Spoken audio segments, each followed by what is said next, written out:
Miaou, laissez-moi vous raconter l'histoire de l'arrivée de Patate, alias Hector, dans mon royaume. Un jour, mes humains, Camille et Arnaud, sont rentrés avec cette boule de poils bruyante, toute folle et pleine d'énergie.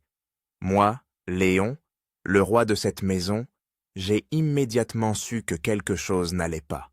Cet envahisseur osait pénétrer mon territoire, avec son enthousiasme débordant et son haleine de croquettes bas de gamme. Au début, j'ai tout essayé pour l'éviter. Patate ne comprenait rien à rien. Il courait partout, renversant mes jouets, perturbant ma tranquillité, et, pire encore, essayant de jouer avec moi. Moi, jouer? Avec un chien? J'ai donc fait ce que tout chat digne de ce nom ferait. Je l'ai ignoré avec une froideur calculée. Quand il s'approchait trop, je lui montrais les griffes, histoire de lui rappeler qui est le maître ici. Mais cet idiot ne captait rien.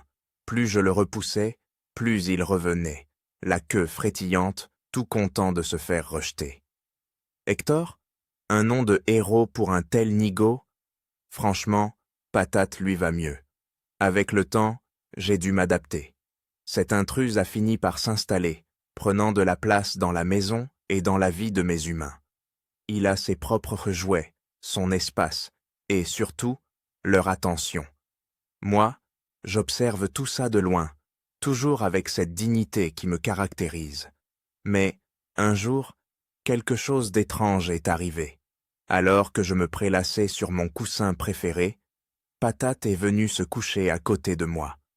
Pas d'aboiement, pas de mouvement brusque, juste un soupir et une tête posée sur ses pattes. J'ai feint l'indifférence, mais à cet instant, quelque chose en moi a changé. Depuis, il y a des moments où je le laisse se rapprocher un peu plus, surtout quand personne ne regarde. Je dois avouer, même si ça me coûte de l'admettre, que ce grand niais a fini par me plaire. Malgré son absence totale de subtilité et son enthousiasme idiot, il a réussi à se faire une petite place dans mon cœur. Mais ne vous méprenez pas, je suis toujours le roi de cette maison. Simplement, maintenant, j'ai un loyal compagnon. Un peu simplet, certes, mais fidèle et, je dois l'avouer, réconfortant. Miaou.